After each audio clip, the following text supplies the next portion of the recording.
Hello everyone! Today we're gonna take a look at the Gamesir G8 Galileo. And I have to say that currently this is the best telescopic controller of the moment.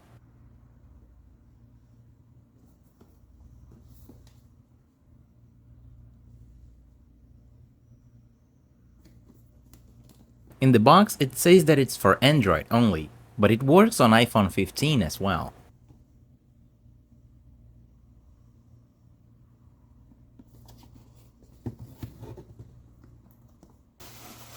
Measure what can be measured and make measurable what extends beyond. They really should put someone in charge of checking those translations.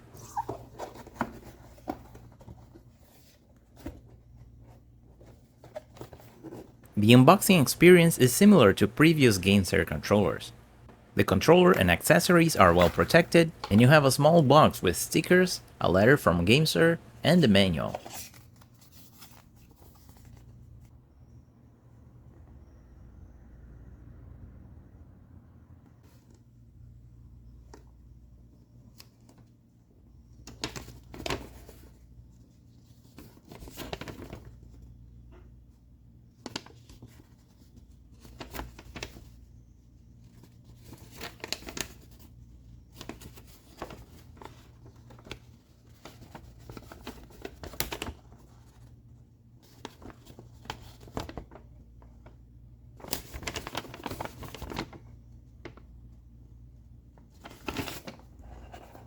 On the extra sticks, one is taller and the other two have different shapes.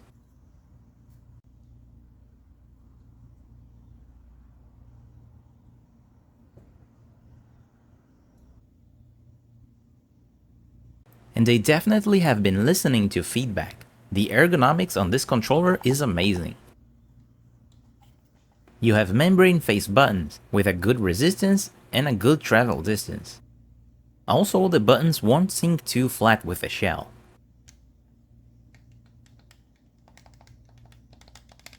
And all of the other buttons have clicky mechanical switches. The sticks has a plastic shaft, and this time you have anti-friction rings. Just like the Gamesir X2 and X2 Pro, the USB-C connector is flexible. Also, the charge connector and headphone jack are located in the center now. The shutter buttons are super responsive, and the triggers are analog triggers. We have back buttons here as well, and they're super easy to press.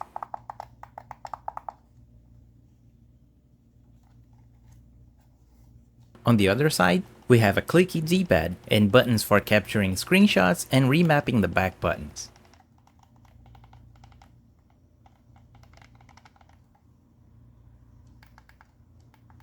The rail system of the G8 is rock solid. There is just a bit of flex when the controller is fully stretched.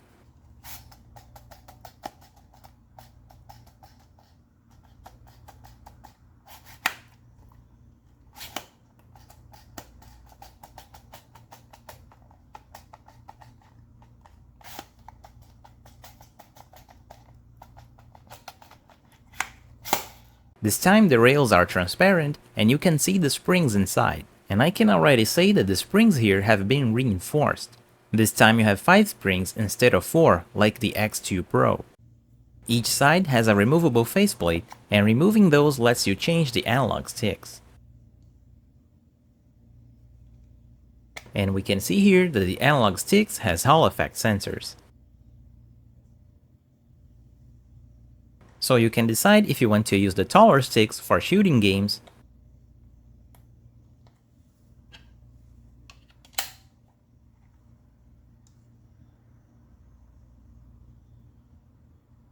or for some reason you can use a single tiny stick on one side, like the past controllers.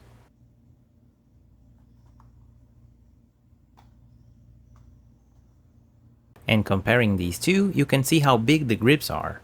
The G8 is quite chunkier as well.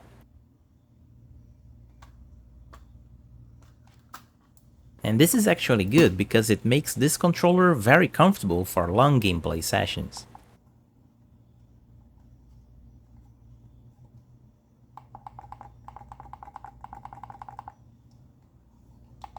The position of the D-pad though is not ideal yet. It's placed on this very awkward position, and this angle is not very good for your thumb. If you compare it with the X2, you can see that they moved the D-pad a little bit to the right, but it's still not enough. It is definitely better than the X2 though, because on the X2 you have the awkward position on the D-pad and no grips at all.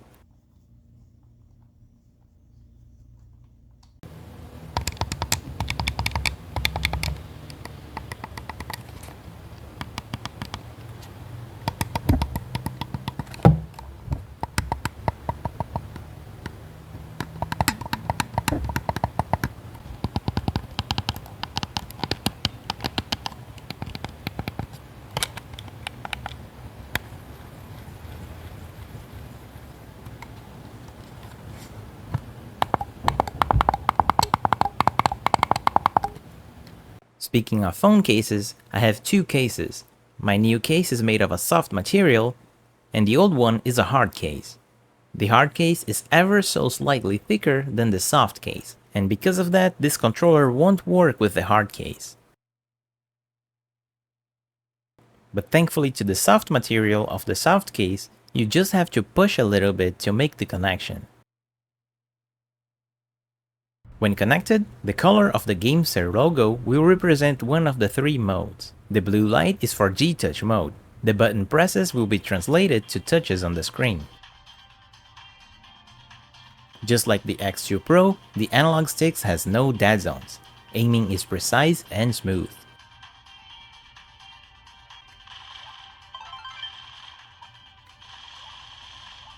You won't be able to use it as a controller on G-Touch mode. In order to change modes, you must press and hold these two buttons. You have a white light now, and you can see here that this is the PlayStation mode. And as you guessed it, this mode is compatible with PlayStation Remote Play app. Everything is mapped correctly, including the home button.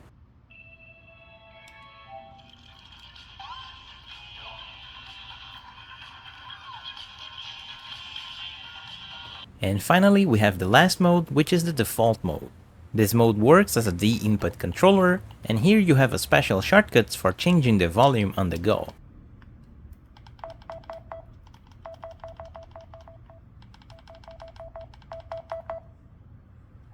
The capture button takes screenshots, and the M button can be used to remap the back buttons.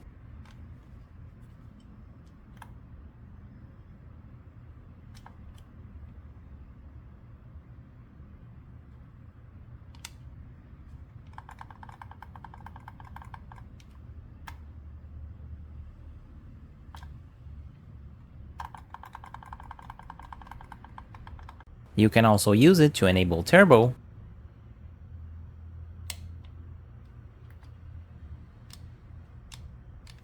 change between Switch and Xbox button layouts,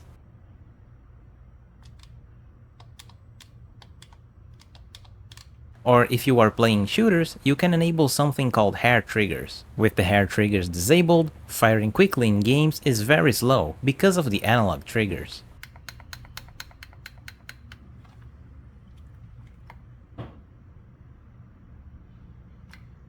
Now with hair triggers enabled, the triggers basically become digital triggers, and they will react very quickly to the smallest movements.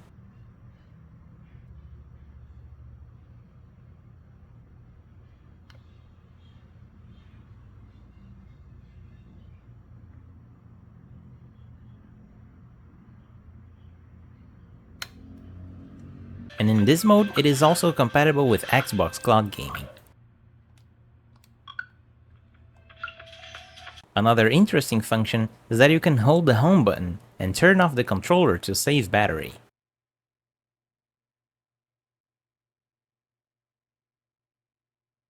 Now you can keep your phone attached to the controller and throw it on your bag, and when you need it again, all you need to do is press the home button and it will turn back on. Here's the test for the analog sticks.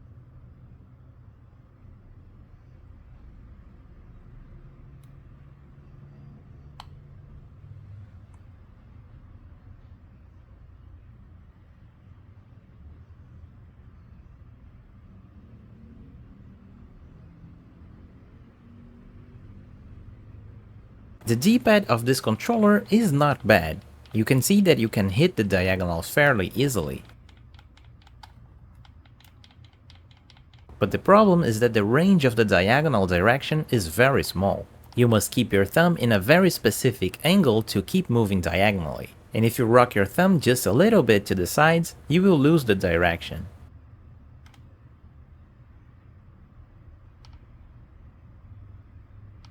If you're mashing buttons, this can end up dropping your guard in a fighting game, for example.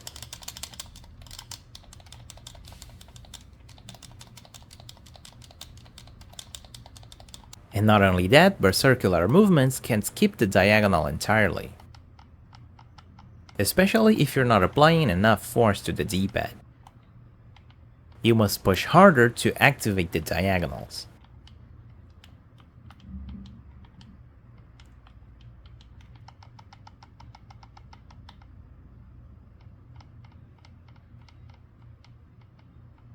And just for a comparison, here's the Gamesir X2. And you can see how the diagonals are much more solid.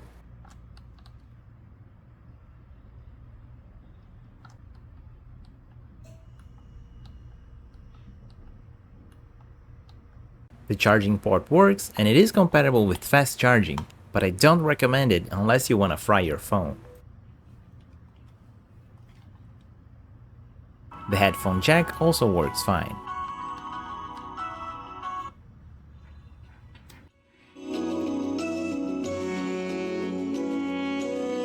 One final use case is using this controller on PC with a female to female USB adapter. I don't have this specific adapter, but I improvised one just for testing. And it does work and it's recognized as a D input controller.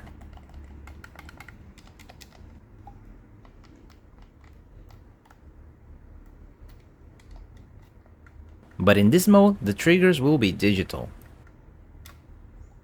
Funny enough, the G mode works as well, and it will translate the buttons as touches on the screen. And in PlayStation mode, it will be detected as a DualSense wireless controller.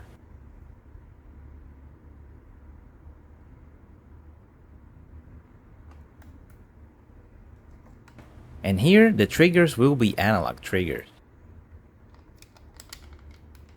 We can also run a circularity test showing the perfect circularity of both sticks. Sadly, it is not detected as an X input controller and I couldn't run a polling rate test. I tested with a game and it worked perfectly.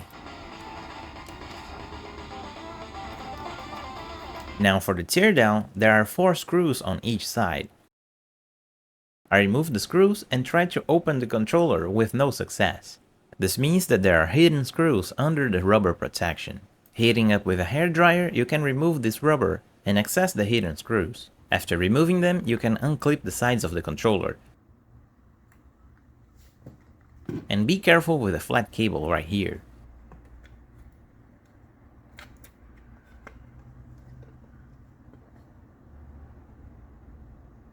And look how compact this PCB is. There are thousands of components packed together.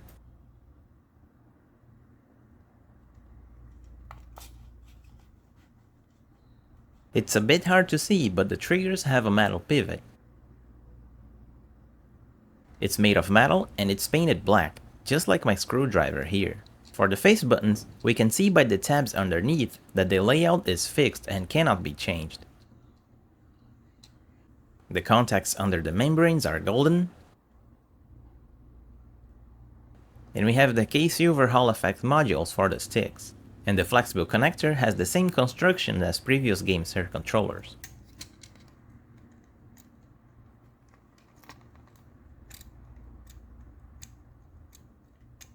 To get to the other side, we have to remove 6 screws, including 2 hidden ones under the sticker. I damaged the shell a bit while removing the other side, but looking at this now, it seems that this controller was planned to have rumble motors at some point. This is definitely a slot for a rotary motor.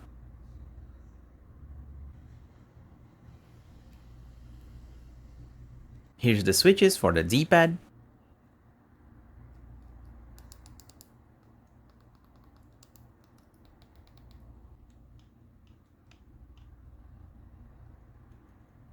And With a closer look at the D-pad, we can see the culprit of the bad diagonals. These bumps on the D-pad limits the movement in the diagonals. These bumps are necessary because without them, you could end up having accidental diagonals or diagonals that are too easy to press.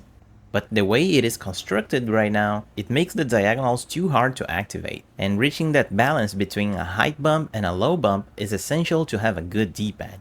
Here we can see that the shutter and start or select buttons are on a separate board. And here's another look at the pivot of the trigger.